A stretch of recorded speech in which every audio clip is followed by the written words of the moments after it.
Hi, everybody. Peace. Welcome to the Start of Brother Show. Wherever or have you are listening, we're so grateful to have you here with us. As you guys know, I'm your host, Casuan Cottle, and today, guys, for our self improvement show, I want to discuss the importance of separating yourself for an extended period of time, specifically as a man. And at first, I was struggling with what topic I wanted to discuss for the show today, but uh, and this is how the Most High works. A friend of mine texted me yesterday and asked me if I had struggles with being alone or if I ever had struggles with being by myself for extended periods of time. And right there, boom, that's when I realized, okay, that's what I need to discuss today. And like I said, that's how the Most High works. He speaks to us through other people and through the things that He's placed on this earth to surround us with. So right there, right then and there, I realized, okay, this is what I need to discuss. This is what should be discussed: the importance of separating yourself and um, isolating yourself for an extended period of time. So that's what I want to discuss today, guys. And specifically as a man, it's important for us to separate and isolate ourselves for extended periods of time because, especially in today's society, we are privy to a large amount of stimulation, whether it be through social media or through the things we see on the daily, whether it be people or places or things. What we are now more than in any other time are privy to the most amount of stimulation. And that being privy and being exposed to high levels and large amounts of stimulation can obviously wear down your sensory receptors and all. It can make you numb and almost detached from what you're observing and what you're experiencing in real time. And that is why it's important for us to separate, because it allows us to recalibrate, it allows us to reset ourselves. And what you notice is a lot of people feel like they haven't found their purpose, don't know what their purpose is in life. And so when you're walking around life and you don't know what your purpose is at that point in time, and you become basically overly stimulated, and so you start to become detached, you now no longer move with any sense of direction, and it gets to a point you don't even know you're moving without direction because those sensory receptors have become so worn out from being overstimulated.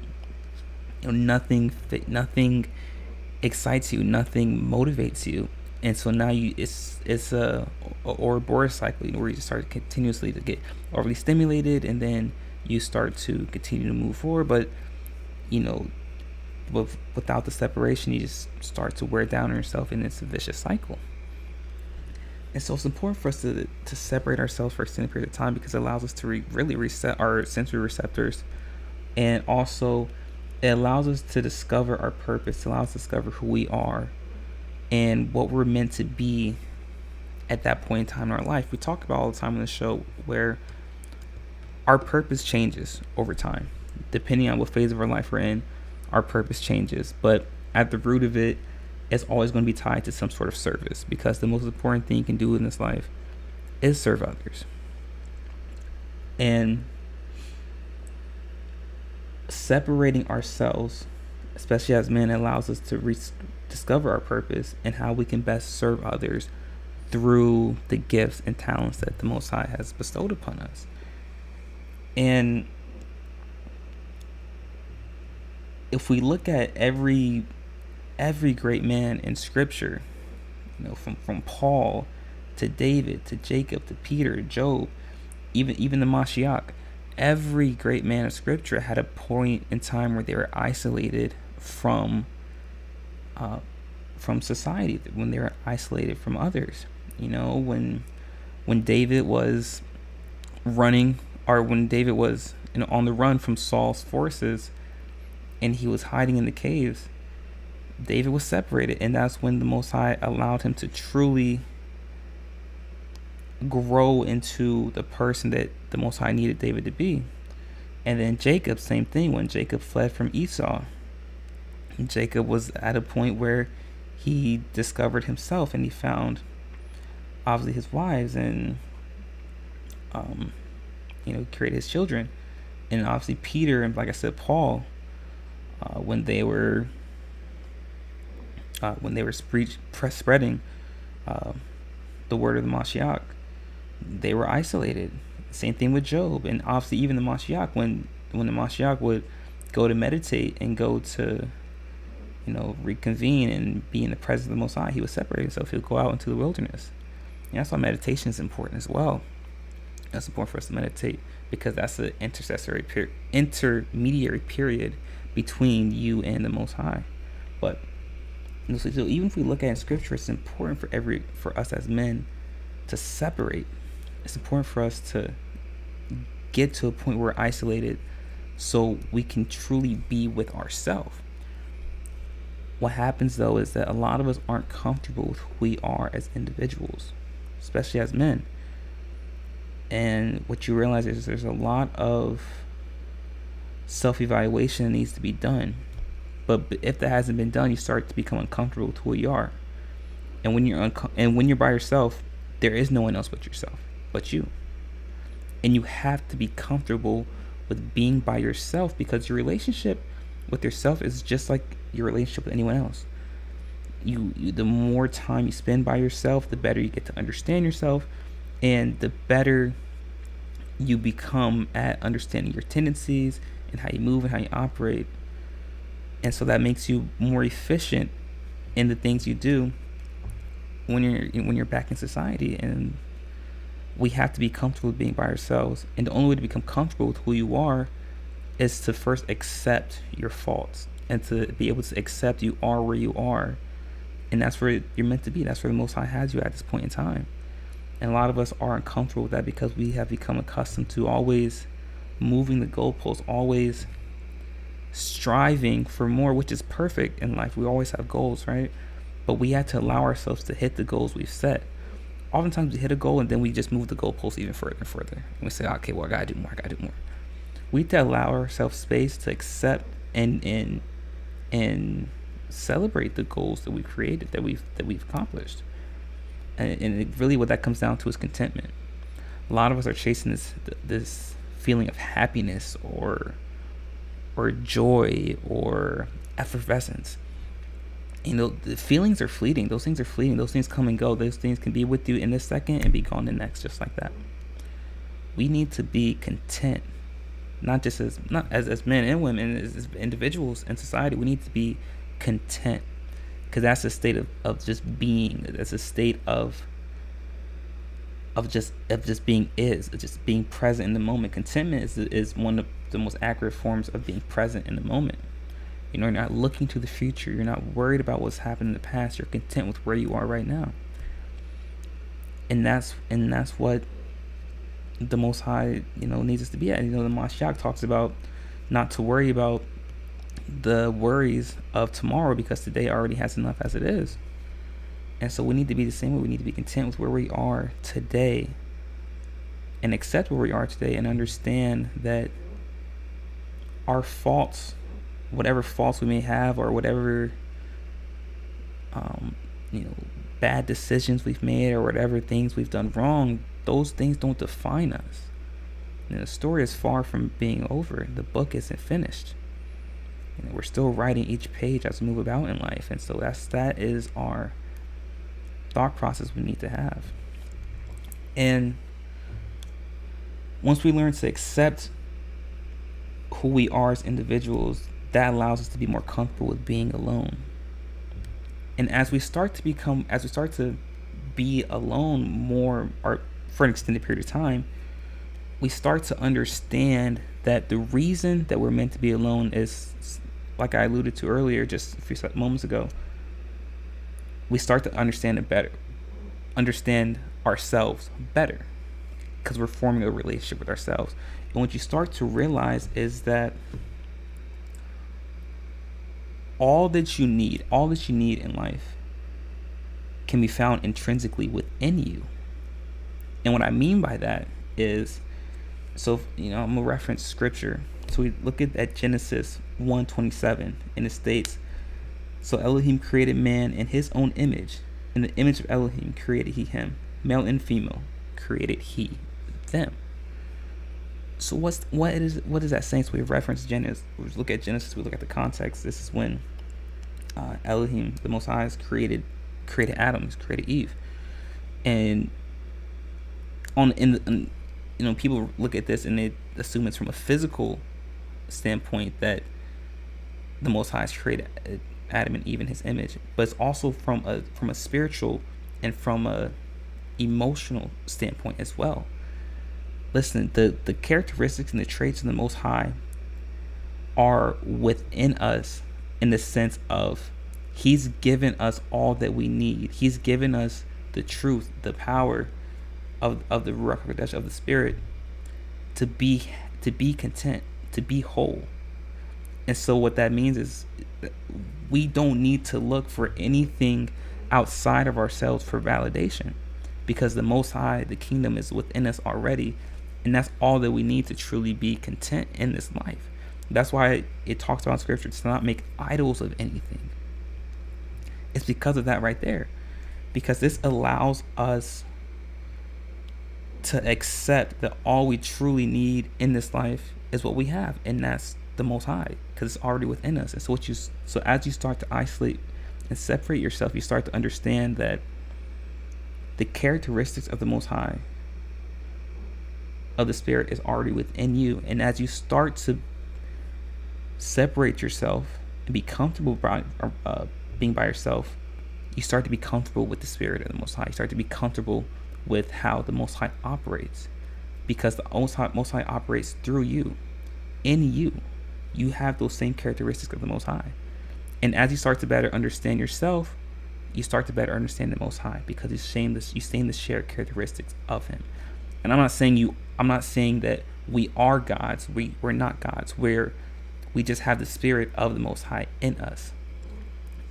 And so I just want to make that clear distinction, because some guys, will be in the comment section and trying to say this and that. I'm not saying that we are gods. I'm not saying that. I'm saying that the Most High has given us His Spirit to understand that that's what makes us whole, and that we are content, and we have all that we need. All we need is the Most High. The Most High is already within us.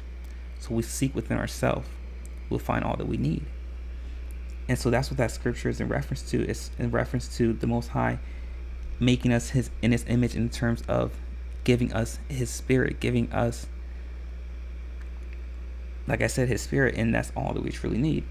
And if we reference Ephesians 4:24, in that ye put on the new man, which after the Most High is created righteousness and holiness. And basically what that's saying is when you start to become a new version of yourself, as you start to evolve with each phase of your life, you start to pick up the characteristics of the Most High, for walking in alignment the right way. And that's what that scripture is in reference to. As we start to evolve and become the better version, or a better version of ourselves, we start to pick up more of those characteristics of the Most High. And that's what that scripture references to. So there's multiple scriptures in the book that reference these things of us having the Spirit of the Most High within us. And so as we separate, we start to better understand the Most High. As we better start to understand the Most High, we start to better understand what our purpose is. Like I said, it's always to serve. But the Most High reveals Himself to us in those moments. And just like a relationship with your partner or your family, your friends, the more you speak with them, the better or the easier it is to understand them. So the more time you spend by yourself, the better you start to understand yourself, the better you start to understand the Most High, the better you become at understanding what the Most High is revealing to you, and being able to discern what's from Him and what isn't. And so these are things that you learn over the course of your self-isolation and your separation phase from people, or from society. And even if you want to step away from Scripture, there's so many examples in comics and in the superhero dynamic where the great superheroes that separated themselves to become the best version of themselves. I mean, look at Batman. He traveled to Tibet. He isolated himself, trained with the League of Shadows. He removed himself completely from his life, his normal life, because he knew there was more to him. He had something that he needed to obtain. He had a goal that he wanted to reach. He wanted to become this elevated version of himself. So he traveled to Tibet and trained with the League of Shadows and became Batman. Bruce Wayne became Batman. And if we look at Luke Skywalker, he traveled to the Dagobah system and isolated himself and trained with Master Yoda and became a Jedi. He was trained under the teachings of the Jedi. So then became equipped enough to what he thought was equipped enough to battle Darth Vader later on in the movie. And if we look at Superman had the Fortress of Solitude that he would go to separate and to center himself and ground himself and clear his mind and his thoughts. And in every version of Spider-Man, from the Tobey Maguire version to Tom Holland version to the animated versions, Peter Parker has a point in time where he has to separate from himself and be in a little shack, 1-bedroom apartment in New York, so he can become who he's meant to be when he wears the mask. And so he can become the best version of Spider-Man because there's no longer distractions. And that is consistently the commitment to solitude and focusing on the gifts that the Most High has bestowed upon us. We had to do these things so we can get to where he needs us to be. And so each of these men had gifts. Each of you as men, and whoever's watching this, has a gift within you. But we can't truly tap into those gifts until we separate from society for an extended period of time, to truly better understand ourselves, to truly better understand the Most High, to truly better understand how our gifts are meant to be used to have a positive impact on others. Think about each person I gave, each individual from Scripture and from these superheroes. Each of these individuals had a positive impact on others and served others in some sort of capacity. That's why it's important to understand ourselves and understand our gifts, because our gifts are used not to validate ourselves, not to gratify ourselves, but it's to serve others. That's the purpose of our gifts that the Most High has given us, and the talents, whatever it may be. And you might have multiple talents, you might have multiple gifts, you likely do, but you can't truly tap into it. You truly can't tap into the best version of your talents and gifts until you're using it to serve others. And over that time, it requires extreme commitment. It's necessary, and it's also necessary so we can remove all the distractions that may veer us away from that path. And so what happens as you start to separate, you start to it's like almost like a filter system. You filter out the things that aren't meant to be with you along your path, whether it be people, places, things, whatever. Most of the time it's people, but that's okay. That's just the Most High's way of removing those people as you start to separate. And when you're separated from society, as I spoke about in the beginning of this video, you start to almost to allow your sensory receptors to quote unquote recover, even though once you lose receptors they're gone, but you allow them to kind of regenerate in a sense. So now you become more inept at understanding the spirit of others, understanding, okay, this person really isn't meant to be with me along my path. So now it becomes easier for you to separate, but you don't know that if you're constantly surrounded by others. So that's why it's so important as well to, once again, separate yourself from others. And I'm not saying you got to be a monk and be locked away in your room or in a closet for 24 hours a day. I'm not saying that. I'm saying that we have to be intentional when we're in that period of growth. We have to be intentional about separating ourselves so we can focus on our craft. And I want to say separate, I mean, you might have to minimize the amount of times that you go out or hang out.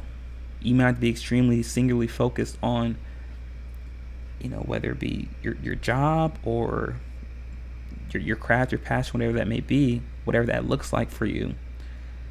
And that's it.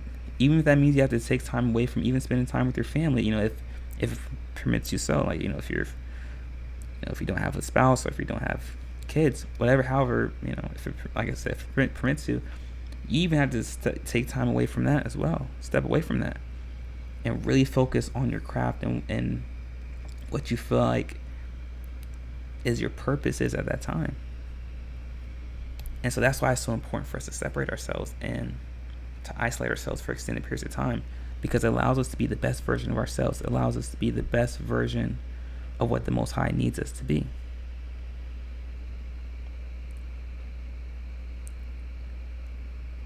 And I hope that this message reaches whoever it's meant to reach. And I appreciate you guys listening. But once again, guys, everything I share is just my perspective and how I have learned to understand the world at this point in time, and honestly what has worked for me up to this point. But I would love to know what you guys think. Share your thoughts in the comment section. Share your thoughts in the chat room as well. But guys, that is it for our show for today. Thank you so much for tuning in. It's been a wonderful show. We'll be back again, guys, same time tomorrow, 11:30 a.m. Eastern Standard Time. Until then, guys, continue to stay safe, be vigilant, make smart decisions, and peace.